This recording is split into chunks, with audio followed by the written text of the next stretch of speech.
Good afternoon, Cross Timbers. Today is Thursday, March 9th, 2017. I am Ashley Inge. And I am Haley Smith. Today's top stories include more on Trump's accusation of being wiretapped and a teddy bear drive for Cook Children's Hospital on campus. These and more coming up next on Texan TV.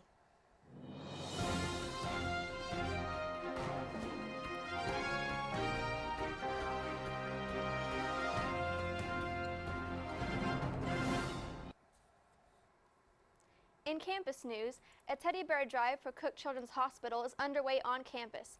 Adam Smith, along with Tarleton State football, athletic trainers, and the kinesiology department, have started a teddy bear drive.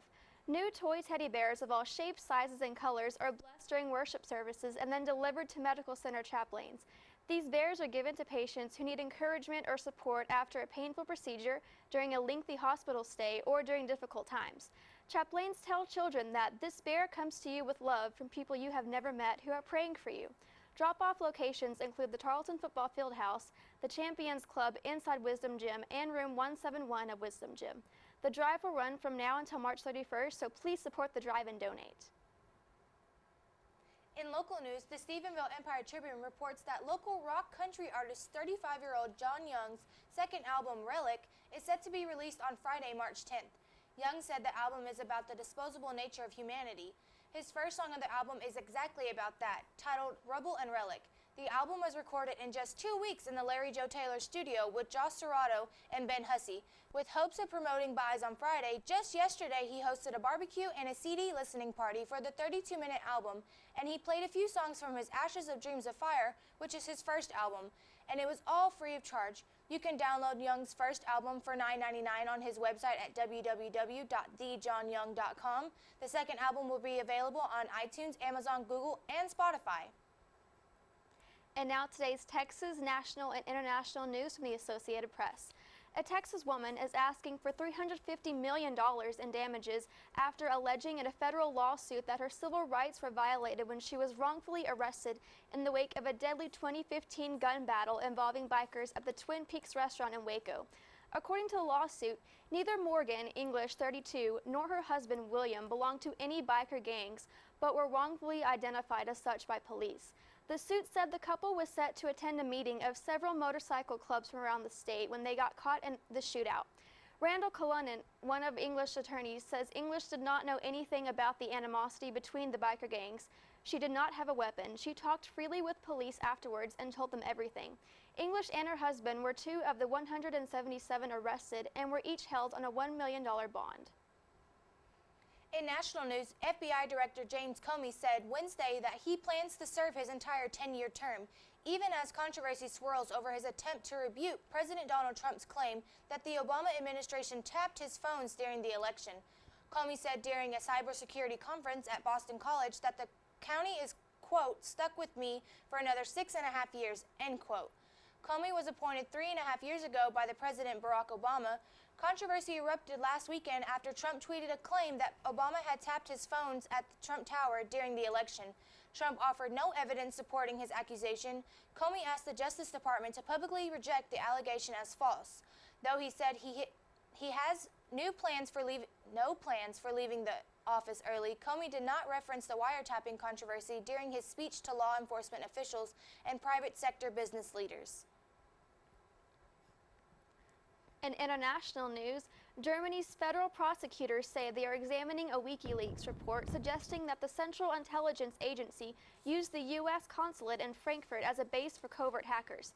The federal prosecutor's office says the reports published Tuesday are being reviewed, but that this is a standard procedure. Prosecutors said Wednesday that if it turns out there is an initial suspicion of a concrete crime committed by a specific person, then a preliminary investigation may be opened. German Foreign Ministry spokesman Sebastian Fischer said authorities were trying to verify the authenticity of the alleged CIA documents published by WikiLeaks.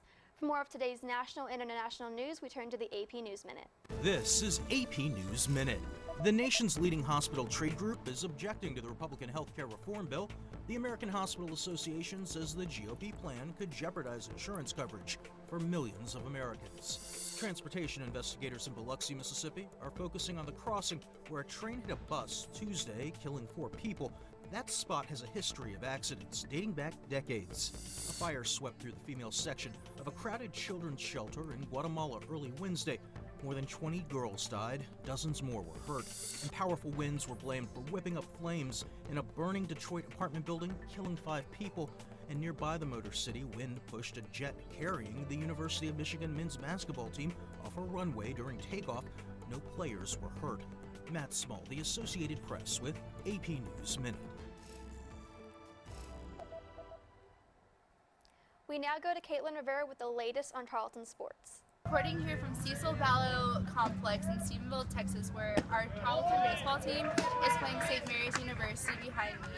The Texans are working on coming back from a tournament loss against West Texas A&M from last weekend. This coming weekend, the Texans will be playing Cameron University at McCord Field in Lawton, Oklahoma. We'll be sure to keep you updated on that upcoming tournament. Back to you guys. Thanks, Caitlin. Now let's take a look at what's happening in entertainment from Dylan Craig. December 15th can't get here soon enough for Star Wars fans when the sequel to the J.J. Abrams directed hit, Star Wars The Force Awakens, hits theaters. Star Wars The Last Jedi is expected to be one of the biggest films of the year, with it already being one of the most anticipated. According to comicbook.com, Disney CEO Bob Iger praised the upcoming film as the perfect chapter of the Star Wars saga. It's also rumored that Disney will be releasing a trailer for The Last Jedi during Star Wars Celebration, which takes place April 13th through 16th at the Orange County Convention Center in Florida. All this hype certainly isn't lowering expectations for fans who are currently counting the days until we get our next glimpse into the future of the Star Wars saga. For all your Star Wars and entertainment news, I'm Dylan Craig with Texan TV. Thanks, Dylan. And now to Brittany Scott for our weather from the National Weather Service. Thanks, Ashley. Today's going to be a little bit warmer than expected with a high of 78 and a low of 60. It's a little bit cloudy outside right now, but hopefully those clouds go away. But tomorrow we have a 50% chance of rain with a high of 71, a low of 57. Into the weekend, we're going to be kind of in the low 60s, so everyone get your rain jackets out. Thanks, Brittany. This has been a production of Texan TV News, a product of the Texan News Service from the Tarleton State University campus in Stephenville, Texas. Watch us live on Apogee Channel 2.1 in the dorms at 12:30 weekdays. If you live off campus, tune into Northland Cable Channel 9. You can follow the Texan News Service on Facebook and Twitter, and check out our website at www.texannews.net for all of your latest local, state, national, and international news. Today's broadcast was produced by Brittany Scott, Dylan Craig, and Caitlin Rivera. Have a wonderful day, Texans.